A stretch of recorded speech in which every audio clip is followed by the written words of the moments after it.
March 23rd, 2023, Planning Board Public Session. Calling it to order. We have a roll call, please. Chair LaFaro. Present. Vice Chair Finnerty. Present. Secretary is here. Board Member Catalinato is absent. Board Member Mutu. Present. Board Member Neely. Present. Board Member Fulham is absent. We have a quorum. Please join in for the Pledge of Allegiance. I pledge allegiance to the flag of the United States of America and to the republic for which it stands, one nation, under God, indivisible, with liberty and justice for all.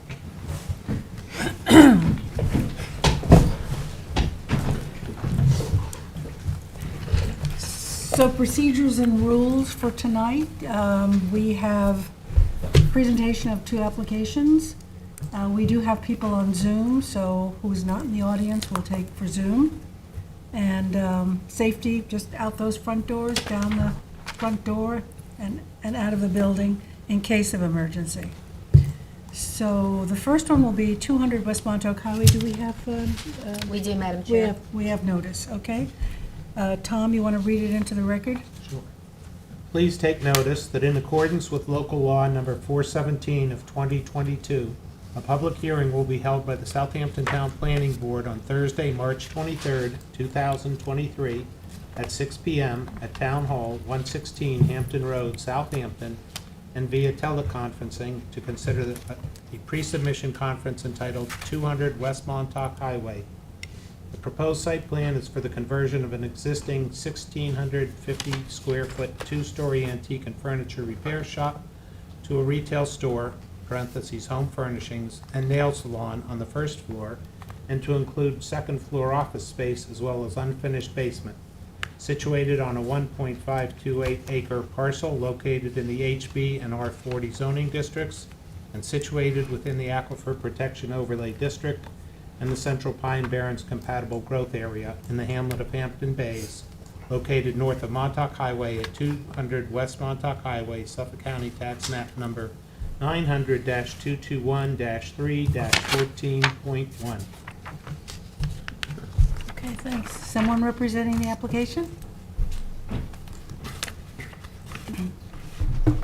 For the applicant, Stephen D. Lemansky, P.E.,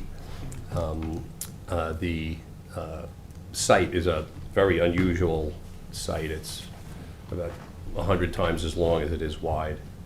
It's the building that's next to the McDonald's on the highway. Not a particularly handsome building at that. We're going to try to spruce that up as well. We're going for basically a change of use and then conforming to all of the rules with the parking and drainage and et cetera. Basically, that's it in a nutshell. Okay, any questions on this?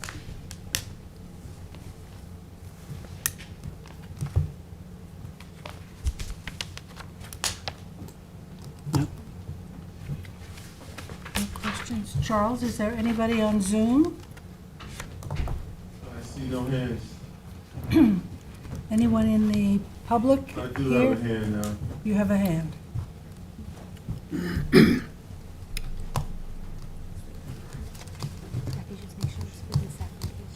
Yeah. It's for this application, Charles? As far as I know.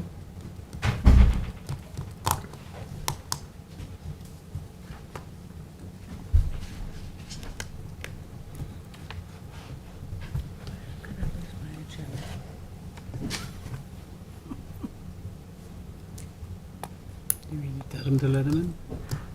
It's letting him They're in. coming in. There you go. Hello? Okay, you're on Zoom. Can we have your name, please? My name is Garrett Persia, but I'm not here to speak. You're on mute. You're on mute, so unmute yourself, please. Good. He's good. No, I'm not on mute. Now you are, good. Now we Now can. you're good. Just give us your name, please, and affiliation for the record. My name is Garrett Persia. I'm a broker with Corcoran Group, but I'm not here to comment on what you're talking about. I'm here to comment on another agenda, another item. Okay, so you're not for the first agenda item. No, I'm not. Okay. Thank you.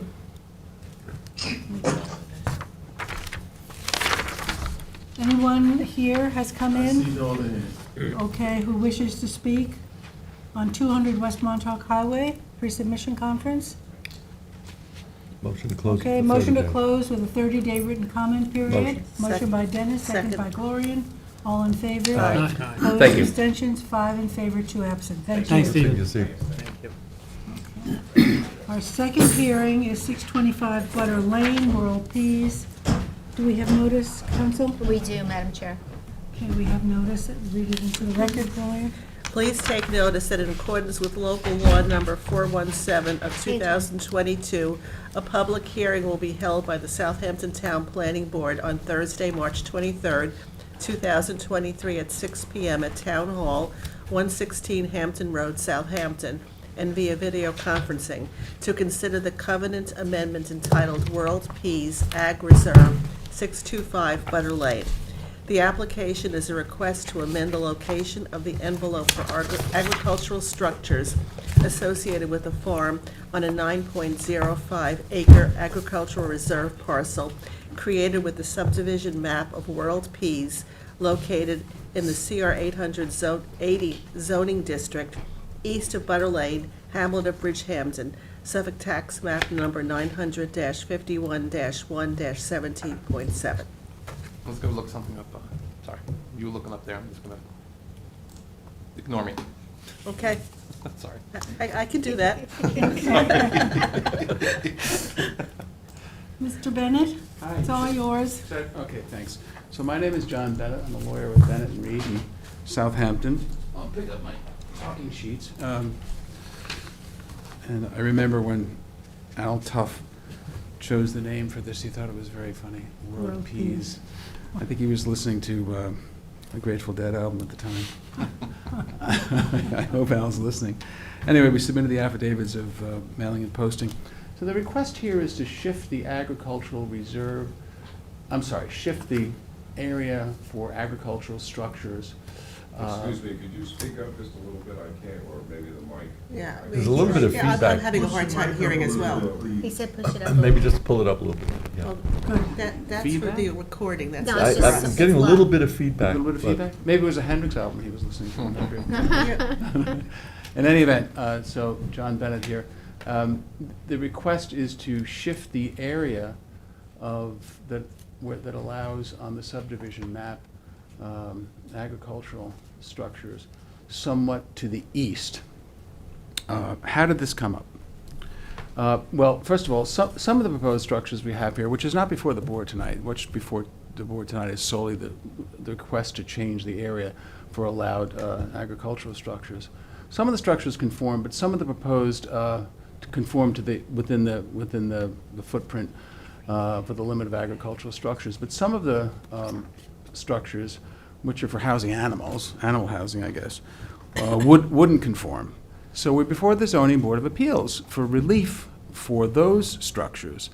And the Zoning Board of Appeals, based upon some comments from some of the neighbors, said, why don't you go to the planning board and see if they'll move that area where the agricultural structures can go.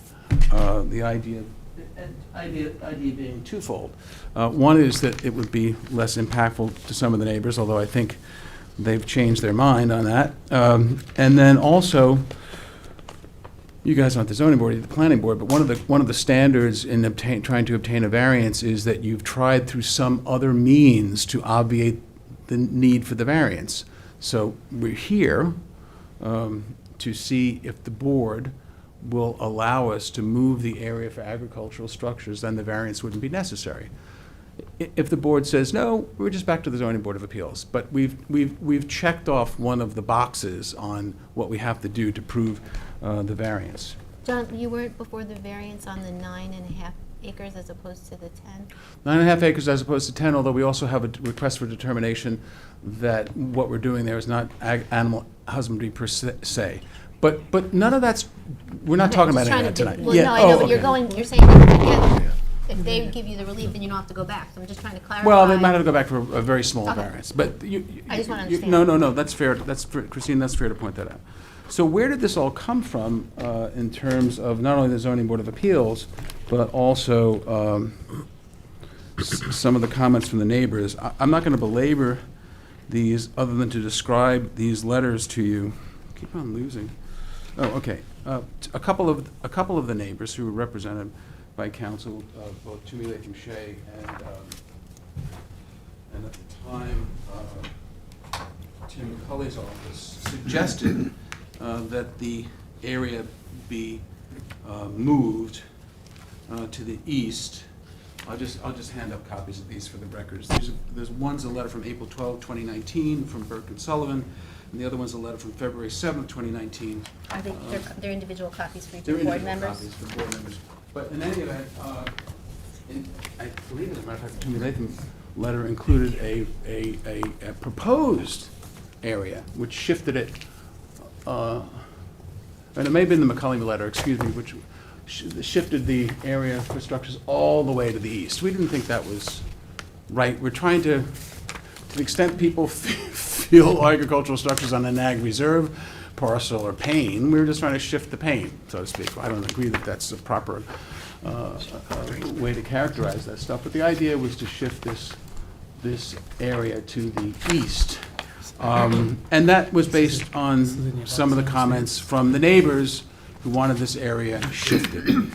I don't know, they may have changed their mind on that, but that's why we're here. That and as counsel for the zoning board of appeals, some of the zoning board of appeals members said, why don't you go to the planning board and see if they'll shift the area so we don't need the variance. So we did that. And that's why we're here. Then we went to the Ag Advisory Committee, and I know you have a letter from them, but one of the things that they said was that they thought by moving the area of permitted for the agricultural structures to the east, we would reduce the amount of prime agricultural soils available for cultivation, which is, of course, something that they should properly be concerned about. But actually, really what happened at the meeting, it was sort of a back-of-the-envelope sort of analysis. Dave Emilita, oh my gosh, I'm dating myself. Dave Wilcox. Dave Wilcox. That's going way back. Dave Wilcox brought up a soils map. So what we did was we asked InterScience Research Associates to take a look at that. And they have determined, based upon overlaying the soils map over the proposed and the existing area, that the proposed limits for agricultural structures will actually have less Class 1 prime ag soils, which are BGA, Bridgehampton silt loam, and Haven loam, than the area in which the structures can presently be constructed. The existing area in which the agricultural structures can be constructed contains 17,897 square feet of Class 1 soils, while the proposed contains 16,941 square feet of Class 1 soils. Thus, the location in which we propose to construct structures has almost 1,000 square feet less Class 1 prime ag soils than the area in which is presently permitted. So that's for your information. I don't have anything else to give to you or explain to you, noting that this is a public hearing. The primary reason for this public hearing is for the public to have their input. But I did tell Mr. Shapiro, who is the principal, that I would read a letter to the board, and I'll try to be fast. But he felt very much heartfelt about me wanting to read the letter. So if you'll indulge me, and I appreciate it. My name is Adam Shapiro, and I appreciate you taking the time to listen to the following statement on the matter before you. And some of this is germane to this request. Some of it isn't. He's not a lawyer. He's not a land use lawyer, but if you would indulge me a little bit, he wants to tell you his story. I will start with a bit of history. My wife and I purchased the property at 625 Butter Lane in 2015. The property included a failed tree farm that had fallen into neglect. We were excited by the opportunity to restore the property, which included an inventory of approximately 500 specimen trees. In our first year of ownership, approximately 30 mature beech trees died due to lack of prior lack of care. The irrigation system in the tree farm was not operational, trees had not been spaced properly, and many trees had unaddressed root issues. We hired an experienced local arborist full-time to help turn things around. We restored the irrigation system, moved approximately 100 trees to improve spacing, implemented regular pruning, and addressed organically blights that have attacked our apple, pear, birch, and most recently beech trees. The birch trees were unfortunately beyond saving.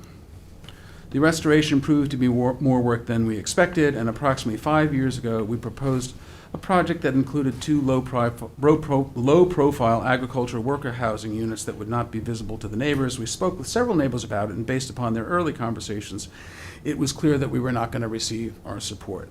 The board should be aware of this. This was an application before the board, went before the Zoning Board of Appeals. We've withdrawn that without prejudice at this time. Quite candidly, we're awaiting some litigation in Sagaponack based upon identical language in an ag reserve parcel. There are other ag reserve parcels with the same language where the town has allowed agricultural labor. Sagaponack, in something that happened in a new twist, as with this, some of the town board members in a new twist said they didn't think that ag reserve could allow agricultural housing, even though the town had in the past agreed that it's not a residential use, it's an ag use. But we're awaiting the outcome of the litigation to see whether or not we're going to reintroduce that thought. But none of that's before the board now, only just shifting the agricultural area structures for agricultural structures. And continuing on with Mr. Shapiro's letter. Unfortunately, the mere action of proposing these 2 units of agricultural worker housing seemed to poison the waters for everything that would come after. 2 neighbors voiced concerns for their personal safety and objected on the grounds that, quote, they had daughters. We didn't understand. To us, it was obvious that it would be safer and less intrusive to have workers known and vetted by us living and working on our property rather than having unknown crews for hire with frequent turnover, cross past neighbors, and enter onto the property on a daily basis. We too have daughters aged 7 and 11 and felt safer with workers known to us living inside the gates of our property. The matter in front of the planning board today does not relate to that, as I said. However, the original worker housing discussion set us on a nearly 5-year path to this moment. From the beginning, the objecting neighbors asked us to move the area for agricultural structures towards the middle of the property and closer to our home. They live down towards they live to the east and north. And that's why I gave you those letters. It's sort of a ping pong that's going on here. This is exactly what we're proposing today. We're prepared to make this accommodation in order to finally move forward with important elements of our project, specifically the greenhouse, storage, and animal housing. Unfortunately, a lot of rumors have circulated about what we are doing on the property. It's actually quite simple. We are doing agriculture. We have developed a thriving farm that includes a wide variety of specimen trees, fruit production, hens, and alpacas. We have no roosters, and alpacas cause significantly less disturbance than most dogs. As you have seen on our plan, by the way, when he first talked to me about alpacas, I said, don't they spit? And he said, llamas. That's llamas. As you've seen on the plan, we intend to erect structures that are extremely well distanced and shielded from the neighbors. The greenhouse structure will allow us to cultivate tree species that would otherwise not winter successfully in our area. And forgive me, it's not before you now, but I'm just trying to read his letter so you can get a sense of what I think is a very measured guide. The storage will support overall operations, and the animal housing will provide shelter for the hens and alpacas. We hope you agree the project is very much within the spirits and rules that apply to agriculture within our area. Sincerely, Adam Shapiro and Yana Pascual de Shapiro. So, that's Mr. Shapiro's letter. I've told you what's going on here. What we're trying to do is shift the area where agricultural structures can be moved primarily for the housing, but also in responding to what we thought was the requests of the neighbors to sort of shift the pain for everybody. Quite candidly, if the board doesn't allow the shifting, what we have done is checked off the box for one of the criteria that we have to have for our zoning board of appeals variance, which is to show that we've tried to, I think it's the statutory language is obviate the difficulty through some other method. We think this makes more sense, but we'll leave it in your good hands to make a decision one way or the other. Thank you, John. Is there someone who'd like to speak to this Yes, application? I have some. You have some on Zoom. We have some people here. Yeah, Yep, You have a list? please. I don't have a list. Did you give me a list? Only Jeff signed it before, Okay. before everybody else came. We can't sign in because there's no pen outside. That's a good Supposed to reason. sign in blood. They took the town pen inside. You took the town. pen. Someone took the town pen. Okay. Good evening, board members. I'm Jeff Bragman, Railroad Avenue, East Hampton, for Philip and Meredith Berkowitz. They are neighbors to the north. I don't have extensive remarks. Just speak up, Jeff. It's a Oh, little okay. Yeah, muffled. nobody's talking. Will do. You usually have no problem being heard. The issue here really is site plan approval, which is something to keep in mind because, John sort of softly said, some structures are not before you, but they really should be. We've submitted several letters to the town board indicating what the procedure is that we suggest has to be followed here. And we've never seen a site plan for the whole property. And all of the structures are required to have site plan approval. It's in the easement, it's in your law for a reserve area that is brought into creation through a subdivision. Never have seen it. It's a requirement. I would suggest it's not even ready. It can't be decided without it and shouldn't be decided without it. So all structures should be in front of the board. I was happy to hear, I guess it was Board Member Burke's answer John Bennett's statement that he was trying to obviate the need for variances by coming here. He wasn't doing that, and he won't do that. He's going to have to go back. He's here because we raised the same objections in front of the zoning board. We recited the town law about what's required in order to move forward, and he still hasn't complied. Doesn't seem to have any intention of complying. And again, I heard today the same equivocation about what the use is. Is it animal husbandry? Are they pets? It seems to depend on what board he is in front of and what point he's trying to make. It has to be animal husbandry to be valid under the easement, so it would seem that that's what they are, but he claimed when he moved the case into the planning board that they were household pets. I wanted to say that he mentioned the tree farm, his client mentioned that the tree farm was in disrepair or not well maintained. Our information and our observation is that the tree farm was operational fully, well maintained for more than 10 years before this owner took over. He's in many ways demonstrated that he's not legitimately engaged in agriculture. He's let the alpacas run wild. They had to be herded by a neighbor. I mentioned that the last time I was in front of the board. The letters that, and he's removed topsoil from the site. He's stored building materials on the site. So in many ways, he's behaved in a manner that suggests that he's not serious about agriculture. I read you the last, I don't know if I read this board. I'm getting confused as to which board I've made which statements to. But I read a statement from the Cornell Cooperative Extension commenting on the proposed greenhouse, and I put that in quotes, where they said it's unlike any structure they've ever reviewed before, doesn't seem to bear any relationship. And the letters that council was referring to, where the applicants were suggesting moving structures elsewhere, in the direction or near the direction he's talking about, that was when he was proposing housing. It wasn't even the same structures that he's talking about. And, essentially, Mr. Bennett made these same arguments in front of the Agricultural Committee, and I presume the board has seen the Agricultural Committee's memo, and they were very unimpressed by any evidence that he was operating in a manner that was consistent with the way they see farmers typically manage their property. And it wasn't merely the location of prime soils that concerned them. It was also putting structure right in the middle of a field. As you know, the real incentive for preservation of farmlands, even if they're kept fallow, is that they remain open and available for agriculture in the event, I hope, an unlikely event, that we ever really need to go back to those fields for food production. They don't want them arranged in a way that would make agriculture difficult, and that was clearly what they thought this proposal did. And I think it's obvious, just looking at the layout of the property. He mentioned he's had some problems with his fruit trees. We noticed he planted red cedars near fruit trees, which are damaging to fruit trees. Anybody that runs, a fruit tree farm understands that that's something you don't do. So I don't know what the problem is that he's experiencing now. But there isn't evidence of a record of a serious effort to farm or maintain this property. And the only thing I want to make absolutely clear to the board, contrary to what Mr.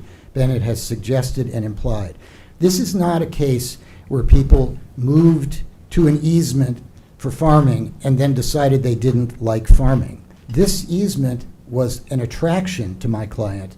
In fact, she told me on the phone yesterday she wanted to have a farm, but her husband didn't want to get that far into agriculture. But they are supporters of agriculture. But the behavior of this applicant and the manner in which he's run the property does not suggest a serious interest in agriculture. To some extent, some of the things he's done have been a bit unneighborly, like trying to design a manure storage unit 50 feet away from our property line. But really what's at issue here is this is a site plan review with certain rules the town board requires.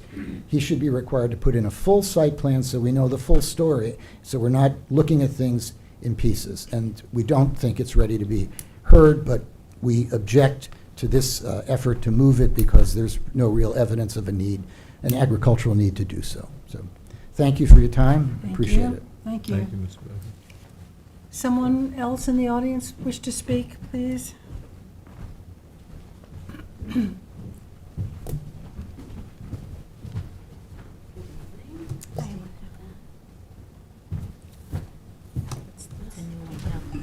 Martha, this is a new one? Yes.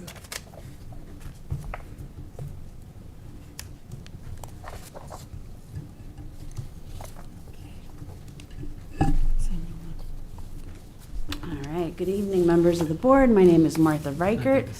Toomey, Latham, Shea, Kelly, Dubin, and Corderaro, Riverhead, New York, for the applicants 639 Butter Lane LLC. I represent Dr. Michelle Green, who has lived at 639 Butter Lane for a number of years. And before she purchased the property, she actually rented it. So she fully knew. And to echo the statements of Mr. Bragman's client, the agriculture that took place on this reserve was an attraction and a place of, pastoral peace and quiet that she enjoyed and made her want to buy it. And so, and again, I echo in Mr. Bragman's statement that this was a subdivision where the residences were purposefully designed to border the ag reserve, and the applicant before you today purchased that ag reserve knowing that it was surrounded by developed residences. And, one of the things that Mr. Bennett said several times, I don't know how many, but probably at least 5, was what's not before you today. And I think that if you look at the correspondence between the ZBA file and the planning board file, that's something that we keep raising is what's not before you today, because I believe that this applicant has intentionally told the various land use boards different stories in an attempt to impermissibly segment planning and environmental review of what it intends to do here. And that's called segmentation under SECRA, and it's impermissible, right? Because what he's done is he's broken down the applicant's very nebulous agricultural plans in these small little bites where you're not looking at it comprehensively. And that goes against exactly what this board is intended to do, what the town code requires, and what the agricultural easement wants, which is a comprehensive look at what this applicant wants to do. Our clients are clearly not against agriculture. What we're against is a process that is being done piecemeal, and a process that is being done in a disingenuous way, really to mislead these boards. Because what's, again, not before you is the fact that there is a stay currently in justice court for the impermissible introduction of a commercial use, the storage of landscaping equipment, on this ag easement, on this agricultural reserve. Right? And so Mr. Bennett filed an application before the zoning board for animal husbandry variances in an attempt to trigger Town Law 267A6, right? Which puts an automatic stay on any proceedings in furtherance. except animal husbandry variances cannot cure the violation that's before the justice court. The only thing that could would be a site plan application. But again, you're here for the discussion of where to place agricultural structures and this envelope, right? That is the application that's before you, but how can you view it purely as a box on a map, right? It has to be, and the recommendations of the Agricultural Advisory Committee were very clear, we need to know what the plan is, right? A site plan. And the town code requires it. The ag easement requires it. The placement of any bona fide agricultural structure should be undertaken and go through the site plan review process. Even this covenant application does not meet the bare minimum requirements set forth in the code for any kind of application for you to review. And I understand that the covenant amendment application is different, and it's not expressly delineated in the code in terms of its procedure and its process. But a reasonable inference for this board is to require an updated survey showing you existing site plan conditions. For instance, all you have here is moving a box, but you're being asked to consider to do things on a parcel where there are existing violations, there are existing structures that have been constructed without permission and review from this board, including a structure that is not a bona fide agricultural structure of any sort. It's a children's playhouse, and you can see it on the GIS aerials. Oh. Sir, can you wait until their testimony is over? Is that your client? Martha? Oh, Is no, that that's your not client? my client. But I suppose if he wants to, Show the picture. here, I'll give him an opportunity You have to. to identify yourself, sir. David Reinbach, 102 Chase Court, Bridgehampton. Here, Mr. Weinbach, why don't you step up to the podium and just introduce yourself? Just put it on the record. I have a couple of comments. It's 70 seconds. It's not comprehensive at all. If I can interject. I live at 102 Chase Court, Bridgehampton, which is on the eastern boundary of the reserve. I've lived there since it was the McNamara Farm, 35 years. And I've lived through all of the various owners who have owned it. At our last meeting, Mr. Grossman, who's not here tonight, articulated a list of code violations at 625 Butter Lane, including this building, which is clearly not an agricultural structure, and a host of other violations, including housing for Mr. Shapiro's pet llamas and chickens, a road that was built without a permit, extensive screening that was installed without permission, and a much longer list that is on record somewhere, I'm sure. When I visited the code violation office 2 years ago, I was told, oh yes, we know all about the violations, but we would have to sue the owner to get them removed, and we simply don't have the resources. So, Mr. Shapiro is defying the rules and regulations of the town because, candidly, he has more money than the code enforcement office has. There's an old saying that locks only keep honest people honest. Southampton residents respect the rules. Can you step back just a little bit? Southampton residents respect the rules. That's why there's this zoning board of appeals. There are rules. People want relief from the rules. They ask you for relief. But what's the point of having any zoning rules if they're completely ignored by a homeowner? So my two questions for the zoning board of appeals are, will you or can you compel Mr. Shapiro to remove all of the current violations? And if tonight's request is granted, and the building he constructs is not in fact a greenhouse, but an entertainment center or housing, will you sue to have the violations removed? Thank you very much. That we're not the ZBA, we are the planning board. Oh, the planning board, I'm sorry, I thought this was a ZBA meeting. Yeah. Can we have your name again? I'm sorry. David, Reinbach. Thanks. And this picture is, That is a structure that is about 200 feet off of the eastern boundary. Does it appear on that? Yeah, no, it's not, I mean, none of it's on the map. So, where are we? Where's north? This is north? That's north, yes. That's north, so it's approximately here. It's like, yeah, it's about here. I think you see it in the aerial. So I took this photograph through the fence that surrounds the property. and this is, you're calling this a playhouse? I don't know what it is. Oh, there. Is that the? It looks really big. It's big. It's like, Okay. I would guess it at about 1,000 square feet. Okay. And I believe it has electricity. Okay, let Martha continue. So anyway, thank you her for letting me presentation. interrupt. Thank you. So as you can see, Mr. Reinbach has given you a little more context to some of the unpermitted structures. And in the case of the one that he gave you photographic evidence of, it does show up on the GIS. It shows up on the oblique aerials, it shows up on the 2022 aerial. And under the terms of the easement, I mean, I think that's very clearly, that's not an agricultural structure. That's not a barn, that's not, so I think that, again, to bring back why we're here, we don't oppose agriculture. We oppose a process where this board is being misled, right? Where the zoning board is looking at one thing, you're looking at something, and we think that the town code and the easement have the answer, which is a comprehensive site plan review to really determine what's going on here. The agricultural easement grants the town an ongoing right to enter the property to determine and prevent violations. So that should also be looked into. And I feel that those are, our recommendations are very strongly aligned with what was a unanimous recommendation by the Agricultural Advisory Committee, right? Which is to stop, pause, review this property, and see what's currently happening there before you make any decisions regarding its future. And that's good planning, and that's what this board does. And the values of the town of Southampton and accepting that easement, right? This town, over the decades, has very innovatively undertaken farmland preservation measures. It's an important community value, and so it's important for the people who live around this agricultural reserve.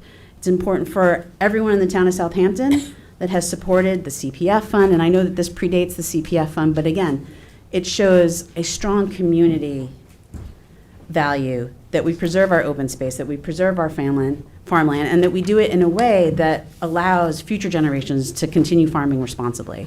And so what we ask of this board is to require a site plan application. It's very simple. It conforms with the procedure set forth in the code. It's not an onerous thing to ask of this applicant, and that it be a coordinated review between the different land use boards so that the ZBA isn't entertaining an application for variances for animal husbandry, which is a special permit use that requires an application to this board, right? Everything's being segmented. And so we want to see it all be brought into one umbrella application where the planning board can act as lead agency, where the referrals are coordinated, where the review is coordinated, and we can really see what the applicant's true plans are. I mean, the other thing is, again, when it's convenient for Mr. Bennett, he will cite the Ags and Market Law, except there is no proof of a bona fide agricultural operation happening here, right? No receipts. It's not in an agricultural district. It's undersized for animal husbandry. So it's, again, let's really see what this applicant intends to do. Let's hold them to the terms of the easement, the provisions of the code, and review this in a meaningful and comprehensive way. Could I ask you a question? Do you know if there's any documentation on this structure? Was there ever a building permit issued? No, that there you're are aware no of? building permits issued, and there was no review by this board, which is required for any structure being placed on this property pursuant to the terms of the agricultural easement and also pursuant to town code, because this is an ag reserve that was created pursuant to an open space subdivision. So I'm assuming no COO. No, there are no COOs for anything on the property. Okay.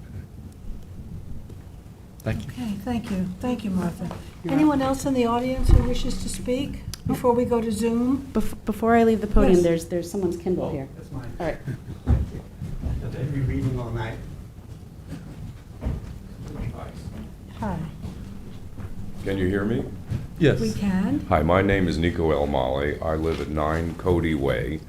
On the photograph there, if you can see sort of a beige tennis court, if you go up, yes, exactly, Yeah. that's my home. Okay, And as you can see, it's surrounded by 2 ag reserves, which is basically why I bought the house in the first place, so that I would have quiet enjoyment of a very peaceful setting forever and ever. I found out about this at one point from Michelle Green, and I sent a letter which copy I hope you have somewhere. I'm back again in objection to this. I can understand growing things as there were trees being grown there before. But building structures and operating a farm, especially if the person doing it is not a farmer, doesn't seem like, in fact, a very serious thing. I wonder what his real purpose is in all of this.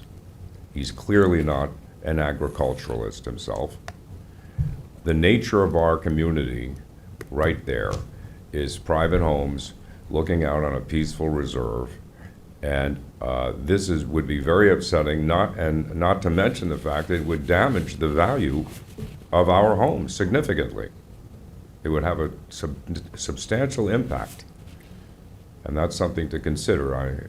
If you were in my shoes, I'm sure you would feel exactly the same way. So I don't know why he wants to build what he wants to build. I don't know what the purpose is.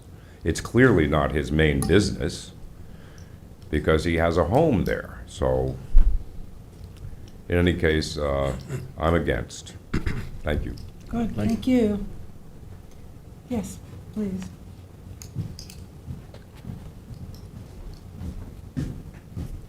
Good evening, Madam Chairman and members of the Planning Board. My name is Marina DeLuca, and I serve as an environmental associate with Group for the East End. Due to a scheduling conflict, our president, Bob DeLuca, who's been engaged in the review of the Butter Lane application, is unable to attend this evening's meeting. In Bob's absence, he has asked me to provide you with the comments he intended to deliver this evening on behalf of Group for the East End. To date, we have attended and provided testimony at meetings and hearings related to the 625 Butter Lane application before both the Zoning Board of Appeals and the Agricultural Advisory Committee. At each opportunity, we have expressed our concerns that the existing development on the subject site, as well as the proposed future development on this property's agricultural reserve, cannot meet the terms of the easement established for this property as conditions of the World Peace subdivision back in the mid-1990s.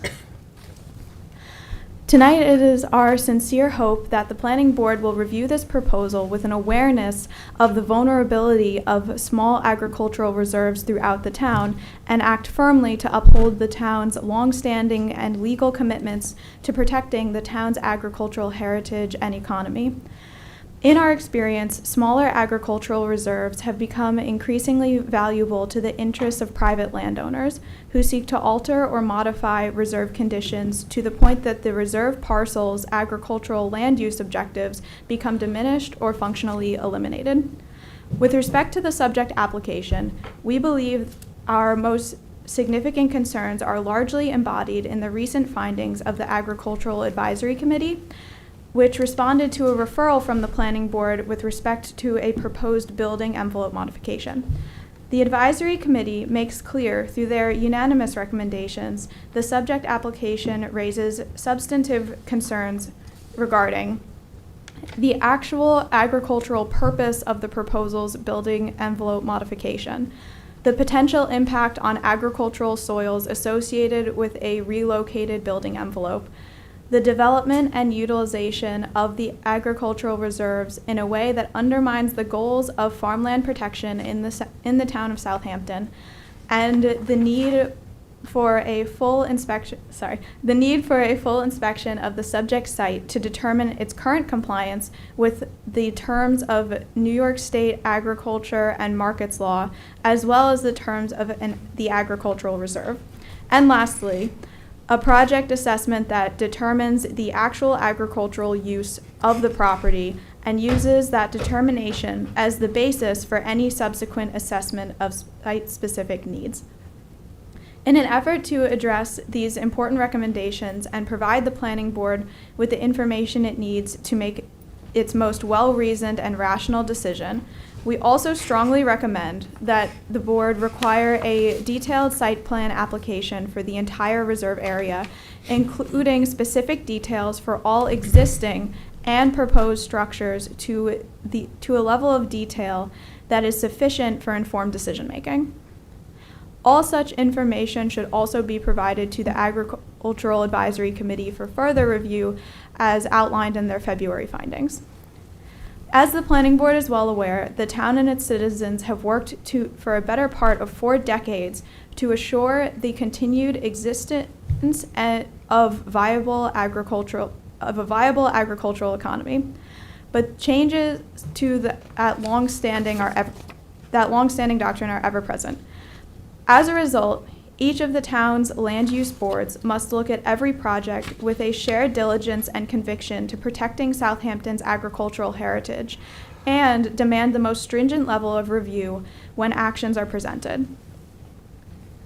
This is the view clearly provided by the Agricultural Advisory Committee, and we strongly agree with their recommendations and comments. Thank you for your time and attention to our concerns.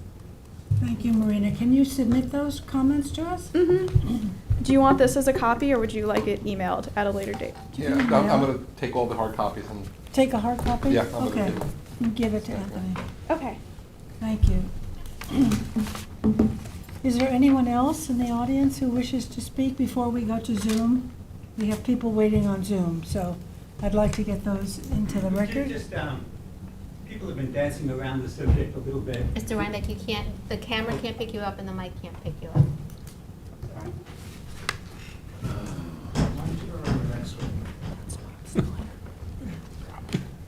Sorry to inconvenience you, Mr. Bennett.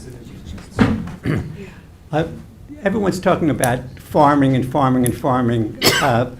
At the risk of stating the obvious, and I know I'm stating the obvious, Mr. Shapiro was not a farmer. You know, he is a extremely wealthy money manager. He owns a company called East Rock. His biggest client is a real estate developer who builds housing developments. And, you know, it appears to me, and I guess to most people, that this is just a real estate development. You know, it's a way to turn a highly encumbered piece of property, which is an ag reserve with a lot of covenants on it, into a part of a big, you know, 10-acre private estate with accessory structures, et cetera. And I think, you know, I hope I'm not stating the obvious, but that seems to be what the larger agenda is here. Thank you. Thank you. thank you. Okay, Charles, can we go to people on Zoom? Lewis first. Go ahead, Pam, you can introduce yourself. Pamela, you're on. Oh, yes, hi, Pamela Harwood, the president of the Bridgehampton Civic Association. Thank you for letting me speak today. We believe that one of the most important responsibilities of our elected and appointed town officials, including members of the planning board, is to uphold the covenants that describe and limit the activities and development that can take place on our agricultural reserve property. There are those that have said that they're continually surprised when people buy homes abutting an agricultural reserve, and then after they move in are opposed to agricultural activities that take place on the reserve. However, in this case, it seems that the neighbors are not opposed to agricultural activity that is allowed by the reserve easement. Rather, it appears that it is the applicant who purchased the agricultural reserve, fully aware of its restrictions, who has over the course of several years been trying to change or enhance the allowed activity and the nature of development that can take place on this property. In today's request, it is to ask for a change in the location of the building envelope for agricultural structures. The town's attorneys, over the course of many years, have worked hard to refine the language of these covenants so that the owners would have very particular rights and the public can have very particular expectations. We have to assume that in placing the building envelope where it is currently allowed, the town planners and their attorneys had good reasons. If the language of this easement is changed, won't that set a precedent for all the other easements governing our town's agricultural reserves? We also believe that the town's 1999 comprehensive plan and the 2004 Bridgehampton Hamlet plan call for the preservation of our agricultural properties and reserves as far as it is within the town's right to do so. Thanks very much. Thank you. Charles, maybe we have the next speaker? Okay, please go ahead. State your name. You're on Zoom with the. Hello, can you hear me? Yes, we can. Give us your Okay, name. thank you very much, planning board. Because I don't have video to see who everyone is there, I don't know if Jackie LaFaro is there, I but am. she was in the original planning board meeting, which I've sent the minutes to. And Ms. LaFaro's response when she first heard of this project over 4 years ago in a work session was, she was aghast at the project. And she said, oh my, something like, I can't believe this huge structure will be right next to the neighbors. We'll have to do something about it. I sent the exact minutes of that discussion. Ma'am, I think ma'am. what's very important in this, and it's something that Mr. Bennett mentioned. Can we have Ma'am, your can name? you please give your name? Yeah, we need your name for the Oh, record. it's Dr. Michelle Green. Okay. Sorry, I'm sorry. Something very important that Mr. Bennett mentioned 3 or 4 times, and then he would say afterwards, but we're not here for that today, is that they're watching the case in Sagaponic with housing. This is all about a case that involves housing. It was a case 4 years ago. It's a case now with housing. Nora Caitlin, who is the expert from the agriculture community in greenhouses, reviewed the application that they submitted, a rough application at best, and she said, clearly, this is not a production greenhouse. When the Agricultural Review Board listened to Mr. Bennett wax on about the agriculture that's done on the property, there was no truth in it because nothing has been sold. According to the Agricultural Review Board, nothing's been sold, there's been no deductions on the taxes. He's not a farmer. When I moved to that property 10 years ago, it was a beautiful tree farm. It was breathtaking, and that's why, as Martha said, I rented the property and then I bought it. As soon as Mr. Shapiro bought the property, he called me to say he had big plans. I didn't know better. I was very trusting. I gave him the code to my gate. He came in, he actually knocked down all the trees, the olive trees that separated my property from the back fence of his land where the reserve is, because he then, a week or 2 later, was gonna start to build. He put hay down, ready to build. No building, no planning, no approvals by planning board, by anyone. And like a thief in the night, during COVID, when everyone was worried about dying, when everyone was overwhelmed, all town officials, everything was closed, he came and he built the packing for the chicken farm, the chicken housing, the alpaca housing, and then later this playhouse for an extremely rich kid, I guess. But he did all this and built roads and dumped and continued to destroy the property. I sent videos to the code violation of him taking a whole host of wheeling topsoil, valuable topsoil, out of the reserve. Code violation was there several times. They stopped his building. He had a Pinnacle Electrical there to build during COVID. This is the character of the person you're dealing with. This is someone who's duplicitous. They lied at the original planning board from 4 years ago. If you watch the video, they said they had no plans. About a week or 2 later, the attorneys submitted like a packet of plans with an enormous greenhouse larger than, like the Apple cube in Manhattan. And they had all these plans. And the current plan that they say is a greenhouse is a huge housing structure so that his property will not be worth $12 million, it'll be worth $25 million. And furthermore, Al Tufts, which he waxes on about how Al Tufts did this World Peace easement. That's true, he did, but he also gave 2 affidavits. One saying that he put the building envelope as an afterthought next to my property because he thought that the Compromalis, who owned my home before I did, were going to buy the reserve. And secondly, he said it was only meant for a shed. It was never meant for agricultural, housing for workers. It was never meant for any of these other things that John Bennett would lead you to believe. And there are 2 affidavits this year and 2 years ago that Al Tufts was willing to sign. And he said he'd come and speak to the planning board. Everyone has tried to explain what's going on. The most important thing to take away with this is that he's trying to build housing. He wrote a letter to my broker saying he's building housing.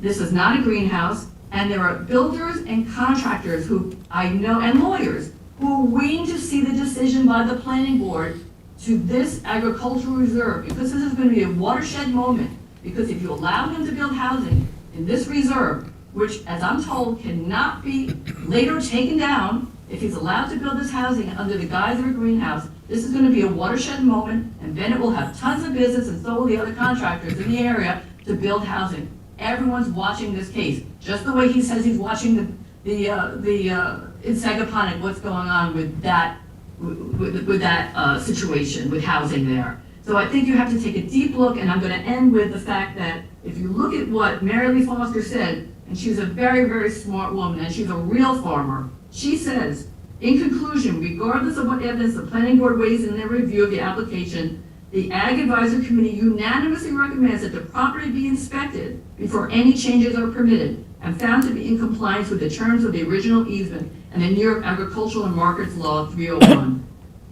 I mean, it's in violation of countless violations. Dumping, manure. I had a porta potty sitting for 2 years that they finally removed, but Bennett said they were too busy to remove. They had flies and vermin there. Someone should come take a look at the property. I have pictures of what it looked like when I moved there years ago. I have pictures of what it looks like now. You can go see it yourself. He's destroyed the agricultural reserve. There's no farming going on there. There are just trees that make a beautiful view for his home, specimen trees. There is no farming. There are no fruit trees being sold. And alpacas, from the 4 alpacas he has as pets, you can make, if you read, $80 worth of alpaca fur. It's actually just a tax dodge, and that's why he has alpacas. Not because he's going to make any money from them. It's for a tax write-off. This is a businessman. This is a developer. This is not a farmer. And I really thank you for seriously taking a look at everything that I sent you, and I appreciate your time. Thank you. Thank you. Charles, the next speaker. Yes, please give us your name for the record. Whoop, you're on mute. So just on. Is that me? There you go. Okay, hi, I am Meredith Berkowitz, and I reside at 1 Cody Way. Jeff Bragman represents my husband and I, and Jeff has already addressed some of the legal issues, as have Martha and others that spoke. All I really want to add is that others have said is this is not a case of neighbors who buy next to agriculture and then don't respect agriculture, as Mr. Bennett has alluded now several times with several different boards. It's actually the applicant that is not respecting the easement, the agricultural easement that preserves the property for the benefit of all who bought around that subdivision to enjoy and to preserve the open space, nor does he even take care of that property or the animals as a responsible farmer would. Besides that Thanksgiving escape, back a few months ago, I was home and I heard children screaming. I ran to my porch to see, I thought somebody had gotten hurt. What I saw was Mr. Shapiro's children driving around in a farm vehicle, chasing the alpaca around the reserve, with the young girl screaming to the boy that seemed to be driving, who looked like a teenager, screaming, "No, no, you'll hurt them. Don't, stop." And then the car sped up and chased the alpacas off again into the trees. I have video of this, and I do plan to share a link with the planning board following this meeting. It is a very disturbing video to see that someone who says they're a farmer and reserves agriculture would chase off these poor, innocent, sweet animals in the way that they were tormented by his children. Sorry, it chokes me up a little bit when I talk about that. As Mr. Bragman had said, I do respect farming, and I, in fact, wanted to farm myself, so I do find it upsetting when I see animals treated in that fashion.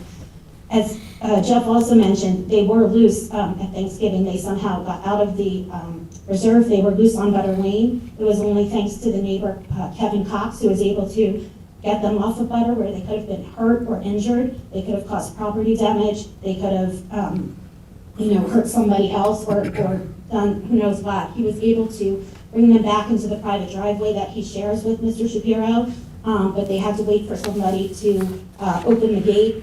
HVAC vehicle came. There were no ranchers, no farmers, nobody looking over the property. And when that HVAC vehicle went in to service the house, Mr. Cox was able to then herd the alpaca back into the property. Those alpaca remained outside on the property all Thanksgiving weekend.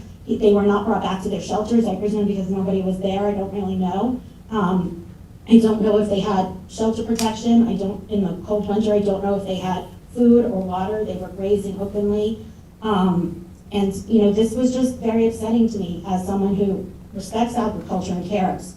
All we're asking for here is that he farm responsibly and that he follow the rules and the requirements of the easement that he agreed to willingly and voluntarily, and that just like all of us, he abide by those terms and by the town code. The last thing I just want to mention is, because the question's been asked, he just took, like Michelle's property, he also recently in the last few weeks took down all these beautiful olive trees that bordered my property and his. They were on his side of the property, but they've existed for decades through 2 prior owners before Mr. Shapiro. And he took all of those trees, he didn't leave a single one, he took them down to their stumps, and he removed that vegetation, that screening vegetation, willingly and in my view, purposefully. And so I just wanted to let you know that as well. Thank you very much for your time. I was there during that. No, Mr. Mungan, no, you you can't. We're moving forward. Thank you very much. Yes, please give us your name. You're on mute. Can you unmute yourself?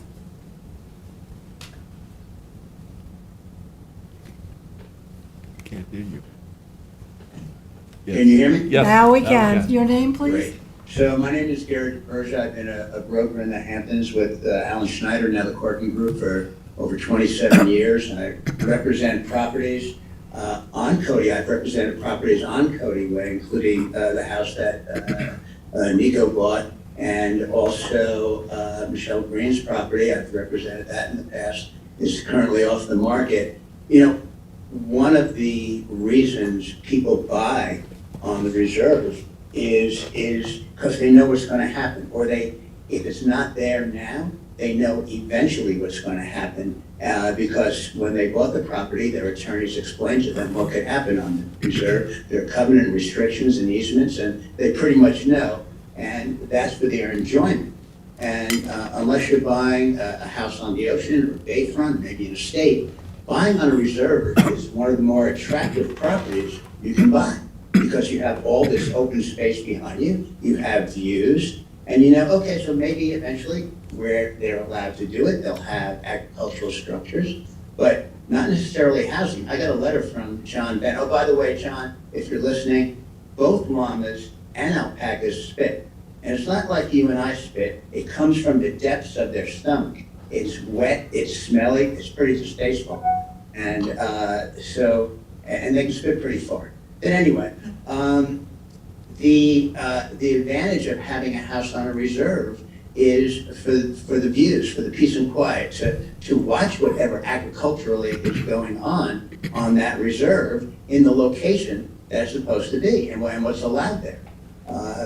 You know, I got a letter from John back in October of 21 when I was representing Dr. Green's house, correcting me that, or just telling me that he's applying for housing there, for farmhand housing, and everyone who buys the house there should be aware of that, in case I wasn't aware. Okay, but that's really not what that property was for.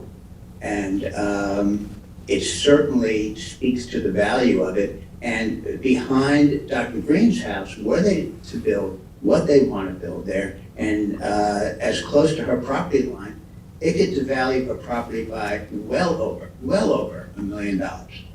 Well over. Besides the peace and enjoyment that she would no longer have. So, if a variance is granted on the basis of what it does to the surrounding properties, then there is a big detriment there. Thank you. Thank you. Charles, is there anyone else on the Zoom? That's it. That's it. That's it. Anyone further from the audience who'd like to speak? Okay. So this is 10 days, right? We close it? 30 days. If we want to close it.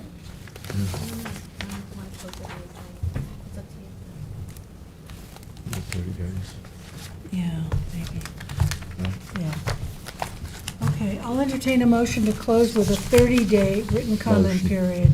Motion Motion. by Dennis, second by Gloria, all in favor? Aye.